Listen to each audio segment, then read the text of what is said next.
Good evening, folks. This is Deb and Dave, and we are here tonight on Sunday, the 3rd of November, 2 days from Election Day. And we have the Factivist report, and we are talking about why we must win, how we must win, and what we're going to do moving forward. So without further ado, I'm turning this over to Dave. So first, before we have to redo the video again, we have to win the most decisive victory in history since Mondale lost. Okay, we have to win big, huge, huge. Yeah, as Jackass says, we have to win that way because we don't want the possibility. Well, they're going to do what they're going to do, but the possibility of another insurrection or another 2 years of hearing about how once again we stole an election from Trump, even though we know we didn't do it. Right. Before I go any farther, I want to thank every single person that contributed to any candidate, whether it be local up to Harris. Anyone who phone banked, anyone who sent postcards, anyone who canvassed, door knocked, uh, gave information out, spoke to their family or friends, and hey, maybe you even got them to change their mind on something, or inform someone about a proposition, or inform someone on how to vote early mail-in, help drive them to the polls, help get them to early voting, uh, help uh, them get an early ballot. I also want to thank every single person in the United States Postal Service that helped debunk the claim that we are somehow trying to swing the election one way or another. The people in my building were beyond diligent and did every possible thing. They were taking individual ballots and logging them in a book, and these were hundreds of them. Okay. So, one thing I do want to ask you, Deb, is there a way to track your ballot? You can in Massachusetts. I don't know Okay. about your state, but you can in Massachusetts. Okay. I'm going to try and find information on tracking ballots in different states. Didn't do it prior, but I'm gonna take a look because I know there have been issues with ballots. Not because of the left, by the way. We have people throwing incendiary devices down blue mailboxes. We had in my town, people actually broke into the blue mailboxes and stole mail out of it. Could be for Christmas checks and stuff like that. I doubt it because it's a little early for that. It immediately set off a red flag about the ballots They to have me. found ballots and storm drains. Folks, let me just tell you this. A party that is ahead in the race is not indulging in those things, okay? Those are signs of desperation, and those are not Democrats doing that, okay? Let me just make that clear. So let me just start by again, thanks everybody. We'll try to make this short. The very first thing I want to tell you is something you already know. It's okay to use your language to describe something that actually is that thing. It's okay to call Trump a fascist. It's okay to call the Trump MAGA people a cult. And by the way, it's okay to call them garbage. I'm sorry. It is because they do garbage things. All right. Now, They maybe, don't have any problem. It's amazing that nobody's got a problem when they do the name calling. The media is asleep at the switch when it's them doing the name calling. They find any way they can to dance around what Donald Trump is saying every single night. So please, don't bother me with that nonsense. I'm not listening, okay? I'm really not. Hillary Clinton was right about the deplorables thing, and Joe Biden was right about the garbage thing, okay? by the way, Joe Biden isn't running, and Harris distanced herself from it, and rightfully so. She said, I am not going to denigrate someone based solely on who they vote for. let me just say this, though. I understand that, but Joe Biden did not denigrate anyone for who they voted for. Joe Biden denigrated someone who referred to the Puerto Rican island as a pile of garbage. That's who he denigrated, and that's what he denigrated. He is Right. not denigrating this guy because he's voting for Trump. He's denigrating this guy for what he said. So I'm sorry, the media can stuff it because Donald Trump has been insulting, disparaging, and lying about almost every group in America for the past 10 years, with the exception of white people. And Right. it is all over the place. You don't need anyone to make a case for it. And by the way, Joe Biden, now we have people splitting hairs, saying what he said, what he didn't say. I have what he said on tape. It is what it is.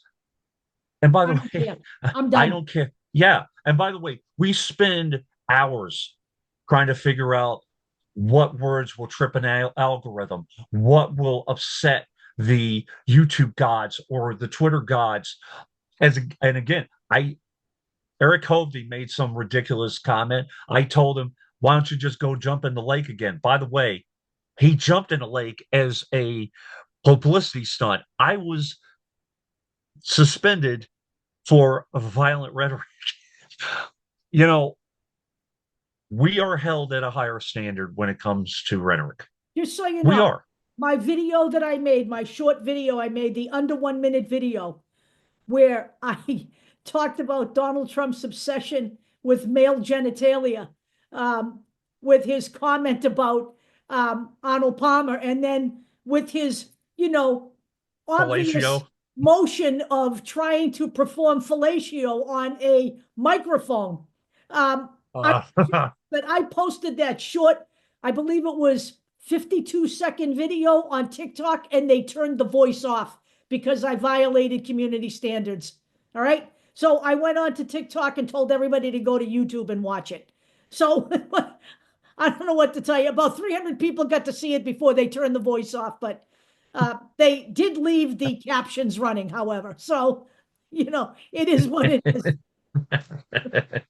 but again, we are held to a higher standard, and we hold ourselves to a higher standard because we want to be human.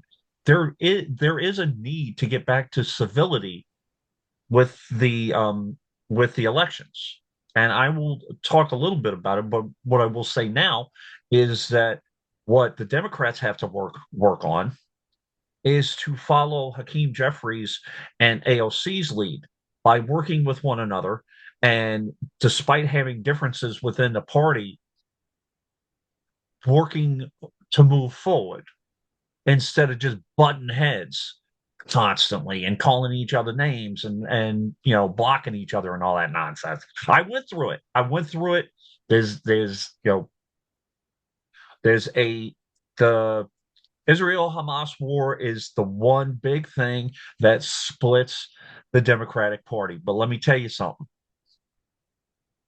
That's not the issue that should be at the forefront. I'm sorry. No, it We isn't. have to get back to civility before we can help another country. Right. We have other nations looking to us to do the right thing and vote this guy out. We have the Green Party, the European Green Party, telling Jill Stein to back out so that Trump can't win. This is how serious this is.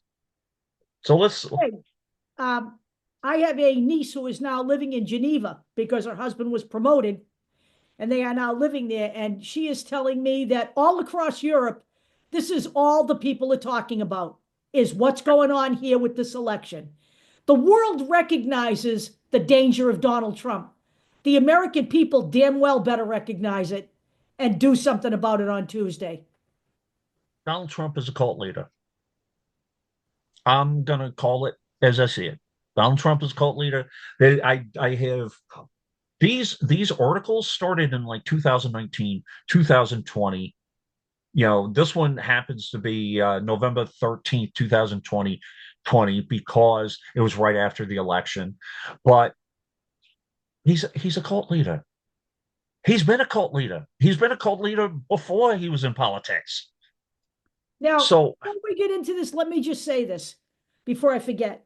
yeah, You need to look up Dr. Bandy Lee and look at the professionals that are talking about stuff like this. She is out there on Twitter. She is out there on YouTube. There is a whole group of doctors warning the American people about the dangers of Donald Trump. And I would strongly suggest you avail yourself of that information.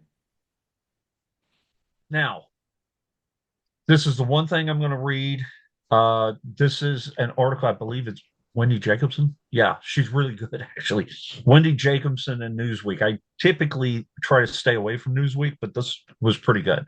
I'm just going to read. You tell me, you guys in the comments, you tell me if any of these aren't true. They're all true, by the way.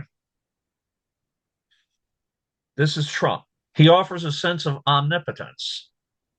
It's going to be the best. I'm the best. We're the best. He helps people deny painful realities and threats instead he trivializes them. COVID. He resonates with universal experiences of feeling abused and aggrieved.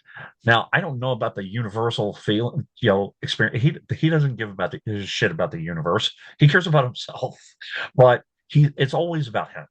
Always. It's always about him, but he does play up to the MAGA group being abused by, the Yeah, he Democrats does. and all that. He That does that that. And, connected. Yeah. he has spent the better part of 10 years whining about how he's so put upon, quite frankly. While he's trying to sunbathe with his beautiful body. Yeah, whatever. He appeals to We can make up the Dolly Parton, for Christ's right. sake. He appeals to simplistic, half-baked thinking. Now, one second on this. Everything is more complicated than people make it out to be when it comes to government. There are protocols, there are things, Israel Hamas isn't just Israel good, Hamas bad. There are so many things in play there. But with Trump, everything is good, bad, she's horrible. Anyone who isn't him or supporting him is bad. Right. Get him, But get him, get him. I think the description is important to read. Immature thinking that blames others and denies personal responsibility. Right. Okay. It's appealing. All right.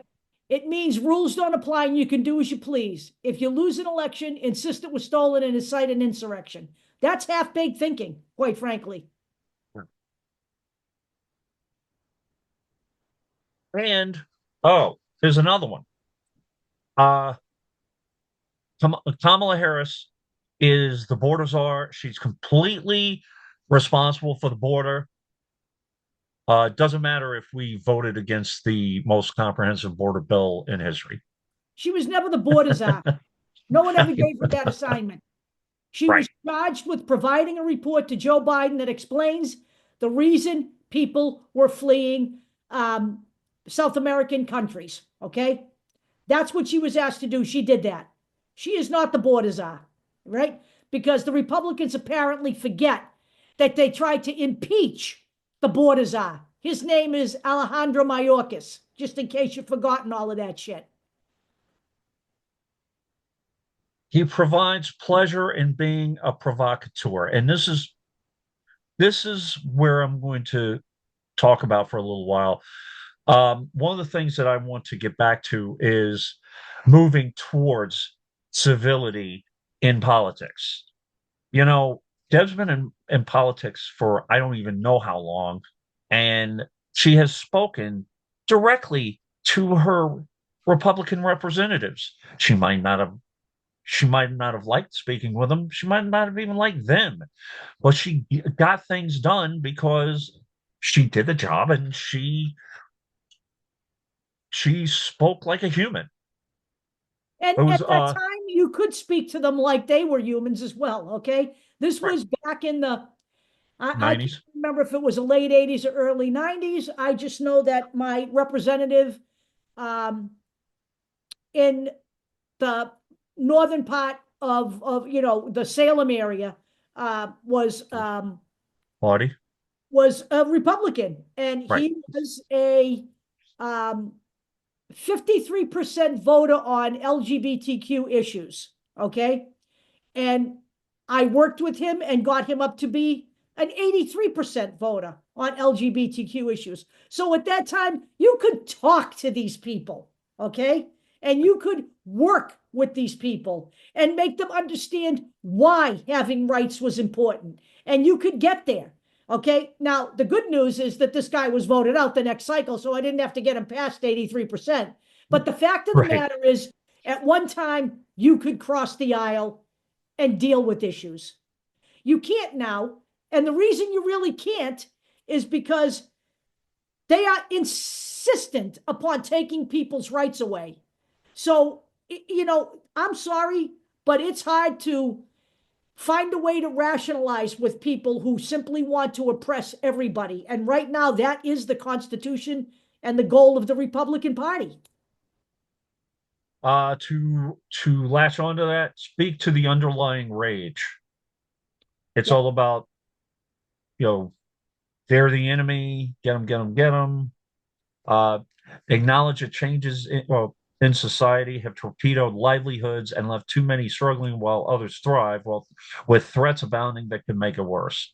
Acknowledge this. Of course, you're angry. You feel like you're being trampled by forces beyond your control.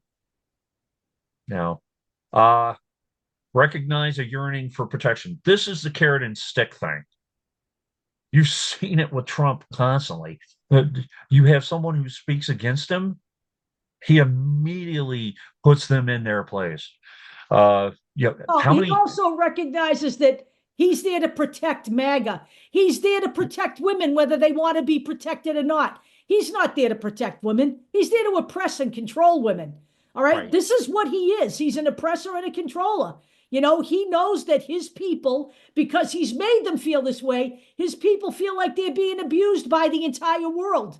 And he's going to protect them. That's what he does. He stokes fear among his own people and then presents himself as their savior. Yeah, exactly. Uh, Recognize a yearning for protect. Yeah, that's the carrot and stick thing. Yep. Emphasize enlightened self-interest. He's like, oh, I'm going to get that for you. I'll get that for you. Get that for you. Yeah, yeah, yeah. Okay. We're going to take Uh, care of everything. We're going to take yeah. care of everything. We'll fix it all. Don't worry. Don't worry about having to vote. We'll take care of that for you. Right. Yeah. He literally said I know. And not only that, but, he doesn't have any ideas how he's going to take care of that for you, but he's got concepts of plans. Don't right. forget that. I just like putting this one in here. The new right's strange and dangerous cult of toughness. Uh, how's that working with the women's vote and the disabled vote and the elderly vote? You Yeah. jackasses. Yeah. Just saying. And by the way, I don't care for Clint Eastwood either. I don't either. I watched some of his movies. But no, I'm good. So this is 10 groups Donald Trump has offended since launching his campaign. Now, remember, Bill Maher and all these fools, they're talking about Biden. Oh, the garbage comment is 10 times worse than the Hillary Clinton deplorables comment. The By the Harris way, Hillary campaign is Clinton was right floundering. about the deplorables thing. And Right, by the way, Joe Biden's not running for president. It's got nothing to do with Kamala Harris. right, So don't listen to that shit from Bill Marcus. He's just another failed comedian turned talking head. exactly. 10 groups Donald Trump offended since launching his campaign. And you offend one generally, and you're in trouble. So the disabled, reporters, Iowans, Muslims, Seventh-day Adventists. I didn't even hear that one. Oh, he disparaged Ben Carson's faith. Right. Unbelievable. Okay, African Americans. Remember the black jobs thing? Yeah. The African Americans do. Yeah. Uh, Asians, women, POWs, his competitors. There's a few others. People from Detroit, Haitians, people from Wisconsin, Puerto uh, Ricans. Puerto Ricans. Yeah, I mean, so But in all fairness, okay, he has really amped it up over the last couple of months. No question about that. yeah. Now here's the uh, clip of Biden. I'm not going to play it. Basically, what he said is, there was this guy talking about the floating, blow off garbage. He said that Puerto Ricans are honorable people, and the only garbage that he sees is coming from the Trump supporters. Ah, I'm sorry, folks. Yeah, we are the Factivist Project, and we approve Joe Biden's message. So let that die right there. Okay, we're good. I'm sorry, conserved. but look Yeah, at we've seen 10 years of this guy now. We've watched yep, his followers. They tried to break into the Capitol, okay, to take away the people's right to vote for who they wanted to vote for as president. We have watched them march through college campuses with burning torches, claiming that immigrants are poisoning the blood of America. What do you call that? I call that garbage. I call that garbage every right. day. Okay. And I'm sorry, He but literally talked about the poisoning of the blood thing he did. of Biden. And So I'm sorry, but that's garbage. All of it. They're garbage. All of them. All of them. Anyone who participates in any of that stuff, I don't care what you call me, but I'm going to tell you straight out what I think of them. It's as simple as that. now I'm not going to go that far. I'm not going to go to to name calling, but what they do is garbage, and you know they're hateful people. They have tried to perfect the art of trolling. I'm going to get into it at the end. I'm sick and tired of it, frankly, and I'm going to call it out every time Sure, it dude, you happens. can feel free to distance yourself from me. I'm good with that.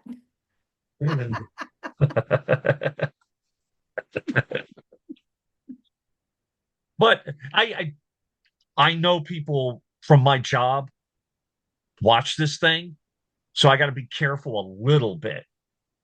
But you act hatefully, you're a hateful person. Sorry. Okay. You don't want to be called that. Stop doing it.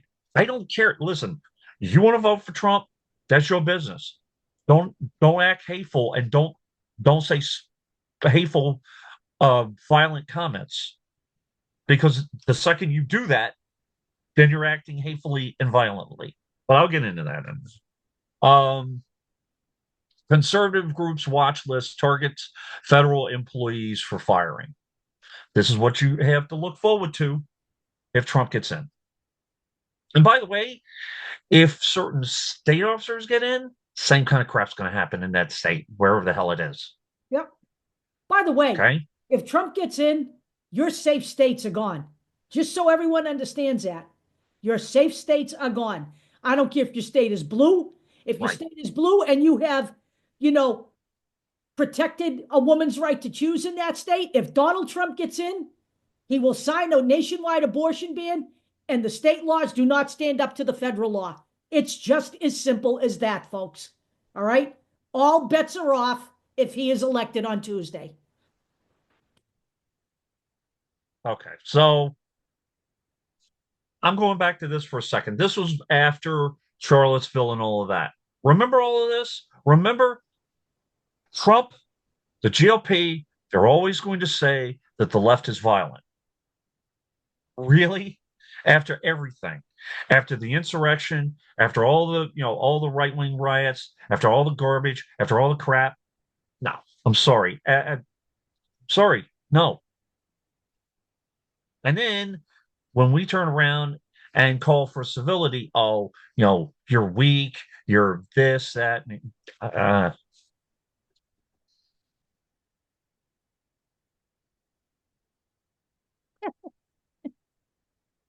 Okay. I want to put a microphone right there where his winky should be. But anyway, the Trump trolls exist. Here's a little, you know, they're not going away. Win or lose, they're not going away. That's right. Little article about how to handle them. Personally, tell them it's not okay, and then walk away. And just understand that they are counting on you wanting to come back and justify your position. Now, if they start trolling you, it's time to walk out. You've made your point, and that's it. But the last thing, for those of you who are going to vote on election day, like myself, by the way, I don't do early voting because I give myself enough time to look at everything, um, including the propositions and everything. So this is a way to find your polling place. I suggest you do it tonight or tomorrow, so you don't have to run there, try to get to work, and all that crap. Okay. So I'm going to tell two stories. One, last night, I was at my job. I'm not going to talk about where that is or whatever. Everybody knows it's a post facility. I'm at my job. We had daylight savings time. And every time we have daylight savings time, the job always kind of messes it up and, messes with the clocks, and somebody clocks in wrong or whatever. So I go to someone and I ask them, I go to a boss and I ask them, hey, to ask them, hey, the clocks are right. Are they going to keep them there? Does everybody know when they're supposed to leave and all of that? He had two other people in that crow's nest with him. Someone turned to me and said, "Oh yeah, there's another one. Can we take him out too, so that that's one less vote for Harris?" I said immediately, I'm like, "That's not okay." To which the guy was like, rolls his eyes, is like, "Oh, another sensitive lefty. It was just a joke." I'm like, "No, it's not. It's not okay. You do that in the job with everything going on, all bets are off. Who knows what people are going to say?" It's like, "Oh, come on, man. But it's just a joke. We're just talking, we're just talking to talk." I'm like, "Okay, fine. For the first 100 days of Trump's presidency, is he going to have a microphone in his mouth? Is he going to blow it?" And the guy was like, "Oh, I'm out of here." You know, I don't recommend you do what I did. I knew, I know my guys, but don't don't put up with their crap. Say no. You're right. You're right. I'm a sensitive lefty. Do not do that. Do not do that to me. You want to talk about me behind my back? Whatever. That's number one. Number two, someone I know was on a YouTube thread, told someone, that they followed, that they're unfollowing them, and they were disappointed in them because they followed Trump. And it's like, "Oh, how dare you? How dare you judge someone?" And like 10 people jumped this person. They're doing the same thing that this person did. Okay. So call them out for what they are and then leave. Say, "Listen, you guys are being a bunch of hypocrites. You're telling me not to judge, but you're judging. I said what I said. I'm out. You know, take it or leave it." What I try very hard not to engage with diehard Trumpers. If someone asks me a question, I'm going to answer it.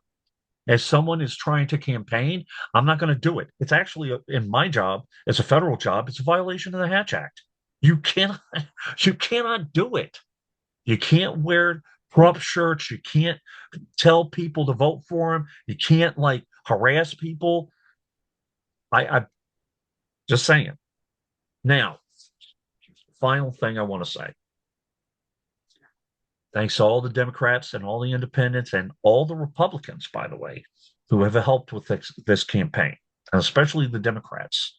We have to stop fighting one another. This fight is not over, no matter what. Okay, we have to move forward, and in order to move forward, we have to find common ground. We can talk about and work on things we disagree with.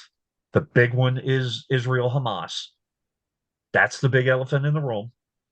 The common ground is democracy. No matter what anyone is telling you, there is only one thing on the ballot that matters. There can be ballot initiatives in states, there can be all kinds of things on the Right. ballot in 2024. The choice is simple. It's fascism or democracy. And there is absolutely no way, no fucking way to solve Israel Hamas under fascist rule in the United States. There is no relief for Palestinians under Donald Trump. But People need to get a clue. after 20 after the election, and I am assuming Harris wins. And I'm assuming she wins big enough to where Trump can throw his temper tantrum all he wants. All the MAGA jackasses can do that, but it's going to be over. Once that happens, we have to learn from our past and stop fighting each other over that exact thing, because that is a major wedge issue. And Republicans are using it and trying to use it to their advantage and trying to use it so that we lose seats. And by the way, we lost 5 seats the last time in the House, supposedly because of it. A couple in New York, and I know a couple in 2 or 3 in California. We're not going to be able to solve anything, whether it be Israel Hamas or uh, transgenders in sports or education. By the way, big thing Deb and I want to work on is civil education reform, or civil education, just getting it out there. Not necessarily the Howard Zinn project per se or by itself, but I'm more uh, along the lines of civics, getting involved early with politics, just knowing how the country works, knowing how to research your local legislator or your local, let's say, town election or town, and see what laws are out on the Reading books, bills, reading bills, listen, how to read a bill. voting is the bare minimum that you do as a citizen, okay? And let's be honest. The United States is 31st in the world in voter turnout. That should be embarrassing and infuriating to Americans, to be that low in a nation that values democracy. Makes you wonder if we do value it, or we have at least taken it for granted here. There's no more taking this for granted. It's going away. Years of neglect have brought us right here, okay? Years of anemic voter turnout. We have to get over the notion that we don't have to vote at the midterms because there's no president vote. Get over that. You see what's going on in the House right now? We lost the House. Have we been able to make any decent progress in this country in the last 2 years? I don't think so. We could have solved the immigrant problem. The Republicans blocked it. Understand this, folks. We have to change ourselves as well. It's not just the politicians that have to get better. It's the people that have to get better too. And the next election, we have another Senate cycle, and we're going to have to fight to keep those senators in their seats while possibly gaining a seat or two. We have to get rid of some MAGA senators that are not up for re-election right now. We are stuck with Ron Johnson until the next cycle, okay? We have other people we have to get rid of. And by the way, in 2 years, whatever we do in the House, we're going to have to defend the House again. Every 2 years, they are up for re-election. If we take back the House, we have to defend it, because it will do us no good to lose again to the Republican Party and end up right back where we are here, because it is going to take the Republican Party a long time to regroup and develop a new party, okay? We are not anywhere near there yet.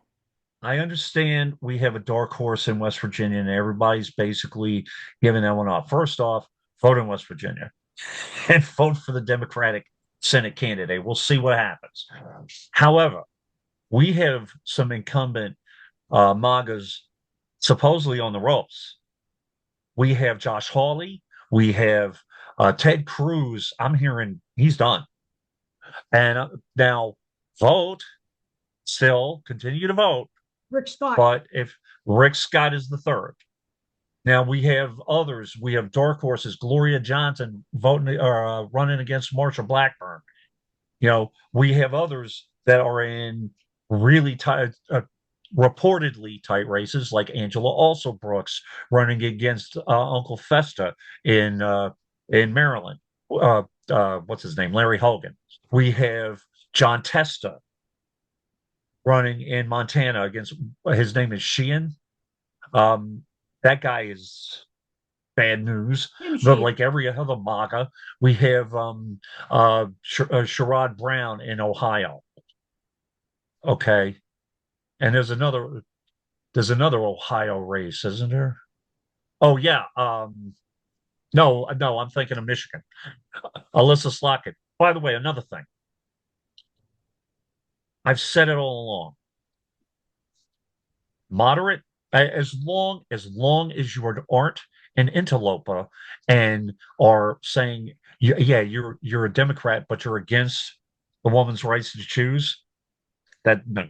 And there's nobody that I know of that's like that. But there are people who are considered uber moderate, like an Alyssa Slockett. You know what? We have to get her in. What's his name? Mike Rogers, I think. The alternative is not palatable whatsoever. Look, okay. No Republicans can get in. No. Okay? No Republicans. None. This is not another race, just another race. They can't. We cannot give up seats to Republicans. Okay. We have to have Tammy Baldwin back in Wisconsin. End of story. That's an interloper there, who she's running against. Eric Hudson is a fucking California billionaire that they plowed into Wisconsin to try to take her seat. Okay.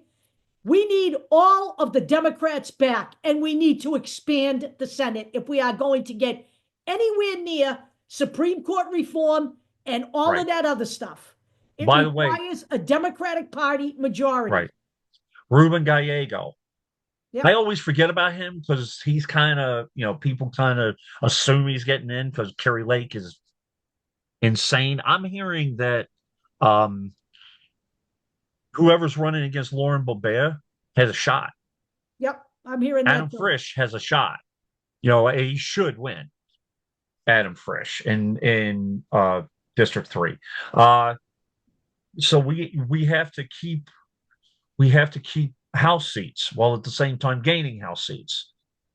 Yeah. We probably, we may lose a seat here or there, but we have to gain the majority and a comfortable enough majority to where we have some breathing room. Let me just tell you that we had breathing room in 2022. Right. 9 seats, breathing room. 9 seats. And we lost the House. That, my friends, is not just due to redistricting. That was low voter turnout. 52% will not work. It will not work. Now, to close this out, I'm hoping for a blowout victory for the Democrats. Me too. Okay. I try to stay away from the blue wave thing, but I'm hoping for a blue wave, yeah. But at the same time, we always have this issue. We go back in the midterms, we have to continue to vote. We have to create this pattern, and we cannot depend just on Gen Z. No, everybody has to vote in this country. Everybody has a dog in this fight. Everybody, fascism will affect not just Gen Z. It will affect old people. It will affect boomers. It will affect children. It will affect everyone. Okay. It is all hands on deck. We have to change our bad habits. All right. we have bad habits as Americans. We take democracy for granted. We assume it's just going to, I don't know, protect itself. It doesn't work that way. It doesn't work that way. And even our forefathers knew that. It doesn't work that way. A country is as good as its people. One other thing that I want to talk about that we're going to, I'm going to talk to Deb about, and we've done this before, we've covered it before, but I think we need to do a deep dive and do a deep analysis on it, and that is the press. Okay, we need to talk about press reform, and we can't have it through legislation. We have to have it through consumer action. It's not going to work. It's not going to work to do it through legislation because people are going to scream First Amendment. All right, so there is something we can do. We can go back to some of the regulations we had. It is not a question of First Amendment. Right. It is a question of the Telecommunications Act of 1996 effectively deregulated the communications industry, where there were limitations to, say, what one person, what one corporation, or what one entity could own. They could own one radio station, one newspaper, okay, one TV station. Now we have 6 corporations that basically own all of our media, okay? We had 50, and now we're down to 6. That can change through legislation, and that must change through legislation. Right. But the content, it's not going to work. No. But the structure, absolutely. It has to. At the same time, as activists, we need to learn how to process information and criticize the information delivery systems as we see it. And I'm not talking, listen, if they criticize Kamala and it is a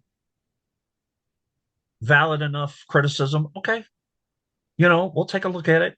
But if they're just blanket saying stuff and saying things that aren't supported, there was that New York Times article about what was it, transitioning? It's like it's all unsupported. It was all speculation. And all speculation. All speculation. The other thing is taking a hard look at opinion pieces. Okay. And I'm not talking about you can disagree with it. If the person is valid and has valid points, great. If they use loaded language, I have guys like Alan Dershowitz or J.D. Vance or whatever. They're writing opinion pieces in the newspapers, and people are paying attention because of the prestige that newspaper has had in the past. We have to take a deeper look at everything. One other thing I'm going to say is that I found it was odd. The Joe Biden thing. They couldn't find what he said. They were all talking about what he said, but I could not find the actual clip of what he said until I found it on YouTube. Everybody was talking about it. Give the actual quote. That's all I'm asking for. But by the way, yeah. Opinion pieces and hard news have always existed together in newspapers, and they must continue. But the opinion pieces must be informed opinion pieces. Correct. Okay? And that's what absolutely. That's what we're saying here. Okay. We've gotten away from that with the news media. All right. The news media has gotten away from the informed portion of that opinion piece in some cases. A case in point, Jennifer Rubin, always an informed opinion, always. But the notion that we weren't going to allow the editorial board to endorse Kamala Harris when they had already planned to do that, the notion that a billionaire owner could come in and just stop that, that's un-American. That's totally un-American. That's a man who is a coward. He's a coward. He made a backdoor deal with Donald Trump, and he's a coward. That's what that is. And by the Okay. way, you can you can answer this with your vote. I've always had an issue with it, and Deb and I talked about it about the newspaper, endorsements. I'm torn on it. Deb's like, it's always been that way. They always should do it that way, whatever. But my thing is exactly what Deb's saying. You want to give an informed endorsement, give a reason for it, and be an informed endorsement, and don't make it political because that's what Bezos is basically saying from the Washington Post. And then you have every right to discontinue your uh your subscription to anything. You know, let me just say this. If you take away the right of a newspaper to endorse, you're kind of subverting the democratic process, in my opinion. I I have feel very strongly about this. I don't care, we know that people like the Wall Street Journal are going to endorse a Republican. I know that. But Right. Right. these are things that we have done for decades. Okay. Right. We have done this for decades. They have been endorsing candidates forever in this country, the newspapers. And the notion that we should bow down to a candidate or an owner because he's got political things going on with someone who might be running, that's a subversion of democracy in my opinion. Yes, it is. Yes, it is. And But, that can't stand. We can't start rebuilding the news media around ideology. That's correct. not what the news media is for. The news media is to not protect fascists, but to call them out for the good of the people. The people rely on the news media. Okay? They rely on the news media to bring them the truth. We have to get back to that. By the way, to that. we on Long Island, we're starting a boycott Newsday because they were against Prop 1, and the reason they gave for being against Prop 1, oh, it'll create too many legal questions. Those legal questions exist now. So putting a guardrail in for your rights isn't going to do. My thing is, they didn't give a valid reason either. I didn't subscribe to Newsday anyway. But you have a right to. This shouldn't be legislated. You have a right to say no. I don't want it anymore. And say no. I'm done. I have a story from someone on Long Island who called up the Washington Post and said, I'm sorry, I'm canceling my subscription. They asked why, and they told him, it was about the endorsement. Oh, well, we're more than politics. You don't get to dictate why I am unsubscribing. Right. Just like we don't get to dictate what you say. This is how this works. Now, there are zero tolerance policies in workplaces. I am sick and tired of people posting, whether it be veiled threats, a joke, a violent, whatever, and then saying, oh, well, that's my First Amendment right. There are rules in place against violent speech against another, threats against another. That is violence or a violation of zero tolerance. Okay. You don't get around that. We also need to start talking about, again, civility back in government and a way to speak with one another and to negotiate with one another and get things done. Yep. And if you don't want to do that, and if you just want to spew garbage, I don't have time for you. I literally talked to those people and said, listen, you guys want me to answer a real question? You can talk to me after work and we will have a conversation. I'm an ex-Green Party person. I work for the Working Families Party. I do this, I do that. I'm pretty well versed. I've been doing this for about 6-7 years now. They're like, oh, we didn't know. No questions? No? Good. Awesome. But don't come at me. Don't come at me with nonsense because I will.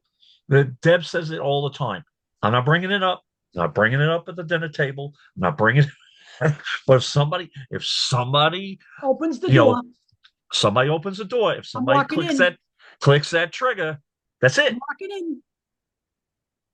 That's it. And we know what we're talking about. That's another thing we need to talk about with education, debate club, how to argue, how to present facts and information.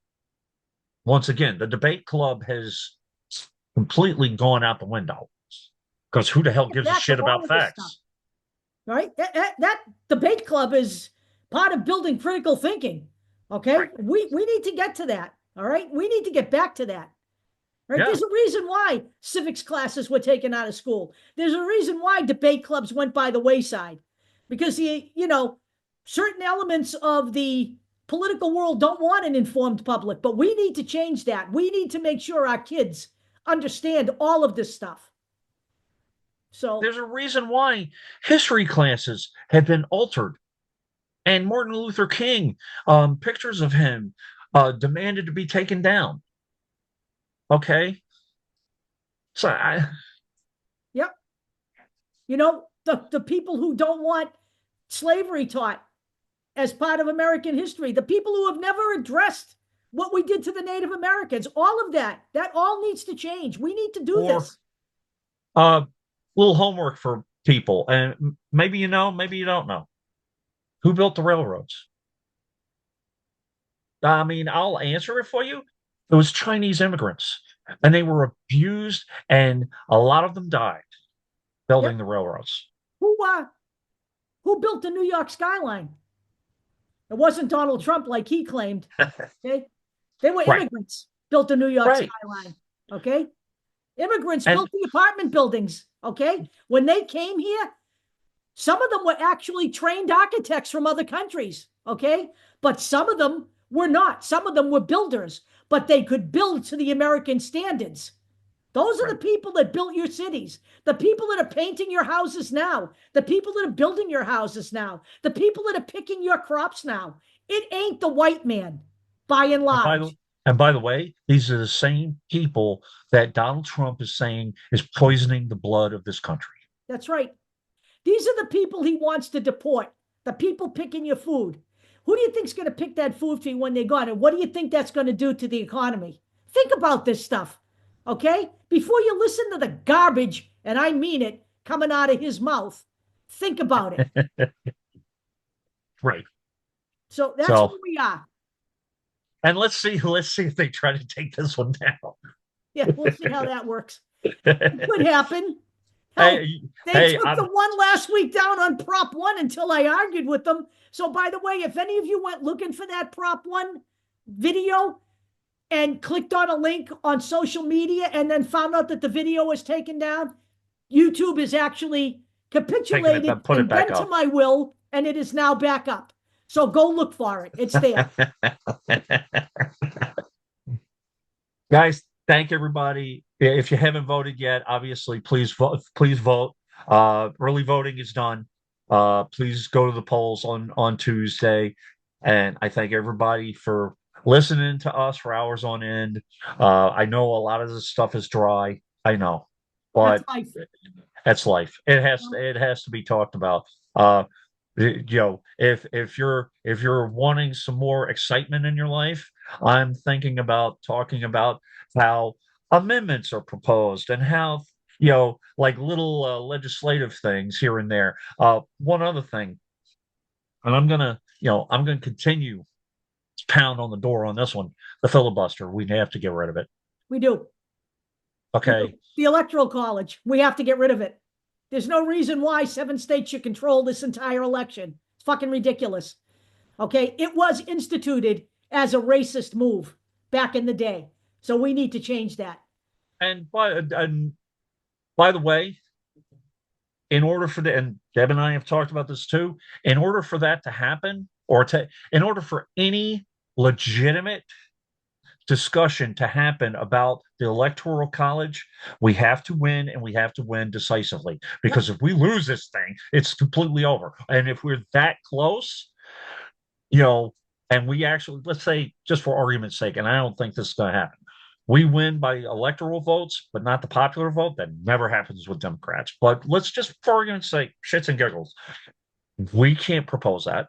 Right. We can't. So we have to, in order to get what we want or move farther than we want to move, or that, to go beyond where we want to move, we have to win this decisively. I don't know. Deb and I have talked about what we're going to do next week. It all depends on what happens. That's right. I don't know if I want to do a postmortem. Might do more on what we're going to do in the future and all that kind of stuff. Well, let me just put it to you this way. If the Democrats win, we can talk about moving forward. If the Republicans win, we have to talk about how to survive. That's really where we are. That's what's going to happen here. Because the other we thing, don't have any chance to make change if the Republicans win. We will be scrambling for our very lives here. You need to understand that. Let's say, again, we're going into hypotheticals or whatever, but let's say we win the presidency, we win the House, but we lose the Senate. I don't think that's going to happen, but let's say it happens. We're right back where we are now. We're no better off than we are right now. We're in a mess. Okay. It's giving the Republicans too much power. That's just. But Dave, we got rid of Ted Cruz. Thank you. But still, it's a numbers game. Right. Okay. I was talking to somebody who works for the Pennsylvania legislature, and by the way, he was out there canvassing and door knocking for Bob Casey. Thank you, Paul. Everybody, and thank you everybody for doing that. But he was talking about it, and we were talking about the numbers game. He's very worried about John Tester. I don't know if I'm so worried about John Tester. I want to also talk about gaining ground. He said also Brooks should be safe, but I want to talk about gaining ground with Debbie Merkelsel-Powell, with Lucas Kuntz, with my last tally on also Brooks was she was up by 12 points. Okay? That's what I heard. That's what my last. Let me just say this: that's been a Democratic seat. It needs to stay a Democratic seat. I don't care how popular Happy Harry is over there. Okay. And I don't care how much he tries to distance himself from Trump. He's voting for Donald Trump. He's voting for Donald Trump. Okay. That's the end of the story right there. Deb, I don't support Trump, but I'm voting for him. Yeah. Yeah. I want to distance myself from him. I don't want his endorsement, but I'm going to vote for him on November 5th. You know what? Spare me the pain. Okay. All right, gang. We're killing it. We'll see you next week. And you know what you do on Tuesday will determine what we do next Sunday. Talk to you soon.